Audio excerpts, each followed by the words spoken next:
నేను ఇండియా అయితే అది పాకిస్తాన్ అని బిందు తన గురించి గొప్పగా చెప్పుకుంటూ ఉంటుంది. కాబట్టి ఆ ఎగ్గు మొఖం దానికి నువ్వు దూరంగా ఉండు అని బిందు చెప్తుంటే అలాగేనని శివ వాటర్ పట్టుకుంటూ ఉంటాడు. అప్పుడే పూరి అక్కడికి వచ్చి అది నా గురించి ఏం చెప్పింది చెప్తావా లేదా అని అడుగుతూ ఉంటే అది ఎగ్గుముఖం దనింది అని శివ నిజం చెప్పేస్తాడు. అప్పుడే బిందు కూడా అక్కడికి వచ్చి ఏంటే నా శివని అడుగుతున్నావు అని అంటే నువ్వేంటే పొట్టి ముఖం దానా అని ఇద్దరు గొడవ పడుతూ ఉంటారు. అలా వాళ్ళు గొడవ పడుతూ నన్ను ఎగ్గు ముఖం అంటావా అని పూరి శివ చెంప పగలగొడితే నన్ను పొట్టి ముఖం అంటావా అని బిందు శివ చెంప పగలగొడుతుంది. అలా శివని మధ్యలో పెట్టుకొని శివ చెంపలు పగలగొడుతూ వీళ్ళిద్దరూ గొడవ పడుతూ ఉంటారు. ఆగండి ఆగండి, మీరిద్దరూ గొడవ పడడం ఏమో నాకు తెలియదు కానీ నా చెంపలు వాసిపోతున్నాయి, నా వల్ల కాదు అని శివ అక్కడి నుంచి పరుగులు పెడతాడు.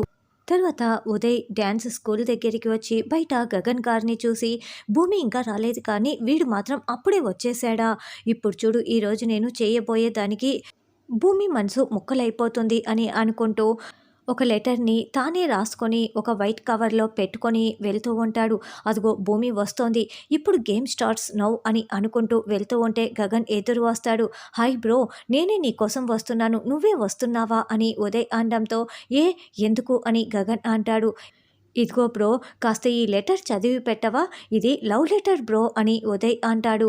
నేను భూమికి రాశాను బ్రో, ఒకసారి నువ్వు చదివి ఎలా ఉందో చెప్తే బాగుంటుంది, ఎందుకంటే నేను ఇంతకుముందు ఎవరిని కూడా లవ్ చేయలేదు, భూమినే ఫస్ట్ లవ్ చేస్తున్నాను, పెళ్లి చేసుకోబోతున్నాను అని ఉదయ్ చెప్తుంటే వెంటనే చేతిలోకి తీసుకున్న గగన్ దానిని విసిరి కొట్టేసి ఎవరికి ఇవ్వాలనుకుంటున్నావో వాళ్ళకే ఇవ్వు, నాకెందుకు ఇస్తున్నావు అని వెళ్తూ ఉంటాడు. బ్రో బ్రో బ్రో ఆగు బ్రో, అంటే నాకు ఎక్స్పీరియన్స్ లేదు కదా, ఏవైనా తప్పుగా వర్డ్స్ రాసి ఉంటే నువ్వు సరిచేస్తావు కదా అని అడుగుతున్నాను, ప్లీజ్ బ్రో ఒకసారి చదివి సర్ది చెప్పు బ్రో, ప్లీజ్ ప్లీజ్ ప్లీజ్ అని బలవంతంగా మళ్ళీ ఆ కవర్ని ఉదయ్ గగన్ చేతిలో పెడతాడు. ఈసారి గగన్ చాలా కోపంగా దాన్ని ముక్కలు ముక్కలుగా చించి గాల్లోకి విసిరిపడేసి వెళ్తాడు. సరిగ్గా అప్పుడే భూమి అక్కడికి వస్తుంది. ఏంటైనా ఎందుకంత కోపంగా వెళ్తున్నారు అని భూమి ప్రశ్నిస్తూ ఉంటుంది. చూడు భూమి, ఎలాగూ మన పెళ్లి చేసుకోపోతున్నాం కదా అని చెప్పి నేను మంచి మనసుతో మన పెళ్లికి రమ్మని వెడ్డింగ్ కార్డు ఇస్తే ఎలా ముక్కలు ముక్కలుగా చించేశాడో చూడు అని ముక్కలైపోయిన వెడ్డింగ్ కార్డుని చూపిస్తూ ఉంటాడు. అంటే అందులో లెటర్ పెట్టకుండా ఉదయ్ వెడ్డింగ్ కార్డు పెట్టి ఇచ్చి ఉంటాడు. ఇదేది తెలియని గగన్ అది లెటరే అనుకొని ముక్కలుగా చించి వెళ్ళి ఉంటాడు. అయితే భూమి ఆ మాటలు విని చాలా సంతోషపడుతూ నవ్వుకుంటూ ఉంటుంది. భూమి అసలు ఎంత కుట్రలు కుతంత్రాలు మనసులో పెట్టుకొని ఉంటే ఇలా వెడ్డింగ్ కార్డ్ని చించేసి ఉంటాడు. అలాంటి ర్యాస్కెల్తో నీకు బ్రేకప్ అయిపోయే మంచి పని అయిపోయింది భూమి. అసలు అతనితో పెళ్ళి నువ్వు క్యాన్సిల్ చేసుకోవటం చాలా మంచి పని. అలాంటి వెధవ వాడు వీడు అని ఉదయ్ మాట్లాడుతూ ఉంటే ఆగండి ఆగండి, అసలు మీరు ఎందుకు అతన్ని పేరు పెట్టి పిలవకుండా వాడు వీడు అని మాట్లాడుతున్నారు? అతనికి ఒక పేరుంది, ఆ పేరుతోనే పిలవండి, మీరు అసలు అలా మాట్లాడకండి, ఆయన చాలా మంచివారు అని భూమి చెప్తుంది. భూమి, తను మన వెడ్డింగ్ కార్డ్ని చించేసిన తర్వాత కూడా నువ్వు ఇలా మాట్లాడడం, కోపం తెచ్చుకోకుండా ఇంత కూల్గా ఉండటం నాకేమీ నచ్చటం లేదు అని ఉదయ్ అంటాడు. ఇప్పుడు ఆయన వెడ్డింగ్ కార్డ్ని చించేసి వెళ్ళాడు అంటే దాని అర్థం ఏంటి? ఆయన ఇంకా నన్ను ప్రేమిస్తున్నారని అర్థం. ఈ కార్డు ముక్కల్లో ఆయన ప్రేమ నాకు కనిపిస్తోంది అని భూమి సిగ్గుపడుతూ మురిసిపోతూ వెళ్తూ ఉంటే ఉదయ్ మండిపడుతూ చూస్తూ ఉంటాడు.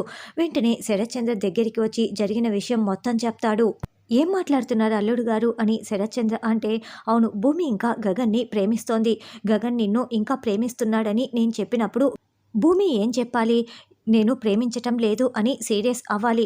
అలా ఏమీ మాట్లాడకుండా సిగ్గుపడుతోంది తెలుసా అంకుల్ అని ఉదయ్ అంటే లేదు, భూమి ఆ గగన్ గారిని ప్రేమించటం లేదని నాతో చెప్పింది, నా భూమి నాతో అబద్ధం చెప్పదు, మీరే పొరపడుతున్నారు అని శరత్చంద్ర అంటే కాదంకుల్, ఆ గగన్ గారు వెడ్డింగ్ కార్డ్ని ముక్కలు చేసినా కూడా దాంట్లో కూడా భూమి ప్రేమనే వెతుక్కుంటూ ఉంది, మీకు ఎలా చెప్తే అర్థమవుతుంది అని ఉదయ్ అంటాడు. అల్లుడు గారు, భూమిని పెళ్లి చేసుకొని జీవితాంతం కలిసి ఉండాల్సింది మీరు, భూమితోనే నేను నిజం చెప్పిస్తాను పద అని శరత్చంద్ర అమ్మ భూమి భూమి అంటూ లోపలికి వచ్చి కేకలు పెడుతూ ఉంటాడు. అమ్మ భూమి, నువ్వు ఆ గగన్ని ప్రేమించటం లేదని నాతో చెప్పావని చెప్పినా కూడా అల్లుడు గారు నమ్మటం లేదు, చెప్పమ్మా చెప్పు, ఇప్పుడు చెప్పు, అల్లుడు గారు ముందర చెప్పు అని శరత్చంద్ర అంటే అంకుల్ మీరలా అడిగితే అలాగే చెప్తుంది అని ఉదయ్ అంటాడు. నాన్న అడిగారని కాదండి, నేను గగన్ని ప్రేమించటం లేదు అని భూమి చెప్తుంది. భూమి, నువ్వు అలా చెప్తే నేను నమ్మను అని ఉదయ్ అంటే, మరి ఇంకెలా చెప్పాలో మీరే చెప్పండని శరత్చంద్ర అంటాడు. అప్పుడు అపూర్వ సైగ చేయటంతో వెంటనే ఉదయ్, మీ అమ్మ శోభాచంద్ర మీద ఒట్టు వేసి చెప్పు అని ఉదయ్ అంటాడు. అదేంటి, వ్యక్తిత్వం నిరూపించుకోటానికి ఒట్టు వేసి చెప్పాలా, ఇది చాలా ఘోరం అని మీరా అంటుంది. చూడమ్మా భూమి, వ్యక్తిత్వాన్ని నిరూపించుకోవటానికి ఒట్టు వేసి నిరూపించుకోవాలంటే కొంచెం కష్టమే. కానీ అల్లుడు గారు నువ్వు జీవితాంతం కలిసి ఉండాలి కదా. అనుమానం మనసులో పెట్టుకొని అల్లుడు గారు నీతో ఎలా కాపురం చేస్తారు. అందుకే అల్లుడు గారి అనుమానం పోగొట్టడానికి ఫోటో మీద ఒట్టు వేసి చెప్పమ్మా చెప్పు అని శరత్చంద్ర అంటాడు. ఏంటి భూమి ఆలోచిస్తున్నావు, అయితే ఒట్టు వేయనని చెప్పు, నేను అనుకున్నదే నిజం అనుకుంటాను అని ఉదయ్ అంటాడు. ఈ భూమి భలే ఇరుక్కుపోయిందే అని గోరెంటాకు అనడంతో, చూస్తూ ఉండు పిన్ని అని అపూర్వ చాలా సంతోషపడుతూ ఉంటుంది. ఆగండి అల్లుడు గారు, వ్యక్తిత్వం నిరూపించుకోవటం కదా, మీరు తొందర పెట్టకండి, భూమి ఖచ్చితంగా ఒట్టు వేసి చెప్తుంది అని శరత్చంద్ర అంటాడు. ఆలస్యం అయ్యే కొద్దీ అనుమానం పెనుభూతంలా మారిపోతుంది. కానివ్వు అని అపూర్వ శరత్చంద్ర తొందర పెడుతూ ఉంటారు. అప్పుడే భూమి శోభచంద్ర ఫోటో ముందు చెయ్యి చాచి వెంటనే అపూర్వ తలపై ఒట్టు వేసి, అమ్మ మీద ఒట్టు వేసి చెప్తున్నా, నేను గగన్ని ప్రేమించటం లేదు అని చెప్పటంతో అపూర్వ మండిపడుతూ షాకింగ్గా చూస్తూ ఉంటుంది. అదేంటమ్మా, అమ్మ ఫోటో మీద ఒట్టు వేసి చెప్పమంటే పిన్ని మీద ఒట్టు వేసి చెప్తున్నావేంటి అని శరత్చంద్ర అంటాడు. నాన్న, అమ్మని మీరు ప్రాణానికి ప్రాణంగా ప్రేమిస్తారు, ఆ తర్వాత పిన్నినే కదా ప్రేమించేది, మరి పిన్ని నాకు అమ్మే కదా అని. అమ్మ ఇప్పుడు ప్రాణాలతో లేరు.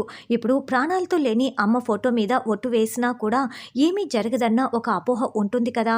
అదే కదలాడే పిన్ని మీద నేను ఒట్టు వేసి చెప్పాననుకో, అప్పుడు పిన్నికి ఏమైనా అవుతుందన్న భయం కూడా ఉంటుంది కదా. నేను అందుకే పిన్ని మీద ఒట్టు వేసి చెప్తున్నా ఉదయ్, ఇప్పుడు నువ్వు నమ్ముతున్నావు కదా అని భూమి అంటుంది. అంకుల్, ఇప్పుడు భూమి వాళ్ళమ్మ మీద ఒట్టు వేసి చెప్పిన తర్వాత నేను మనస్ఫూర్తిగా నమ్ముతున్నాను. సారీ అంకుల్, సారీ భూమి అని ఉదయ్ అంటాడు. పదండి అల్లుడు గారు, అలా వెళ్ళి కూర్చొని మాట్లాడుకుందాం అని వాళ్ళిద్దరూ మీరా వెళ్ళిపోతారు. ఏంటే, నా మీద ఒట్టు వేయటంలో నీ అర్థమేంటి అని అపూర్వ అరుస్తూ ఉంటే, దేవతలాంటి మా అమ్మ మీద ఒట్టు వేసి నిజం చెప్పడానికి భయపడాలి కానీ, దయ్యం లాంటి నీ మీద ఒట్టు వేసి అబద్ధం చెప్పటానికి భయపడిన అవసరం లేదు అని భూమి చెప్తుంది.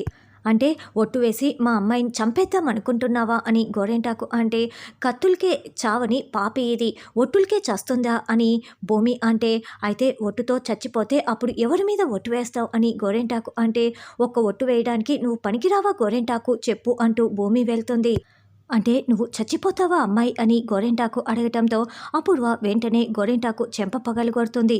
దాని అంతు చూస్తానని అపూర్వ రగిలిపోతూ ఉంటుంది.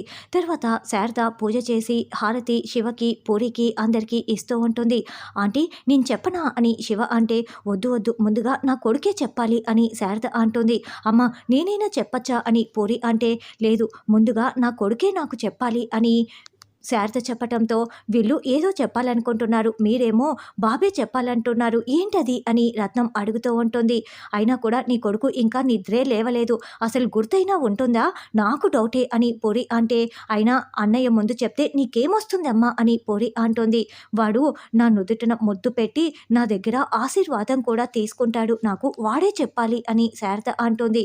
చూద్దాం చూద్దాం, ఏమాత్రం గుర్తుకు ఉంటుందో, పద వెళ్దాం అని పూరి అంటుంది.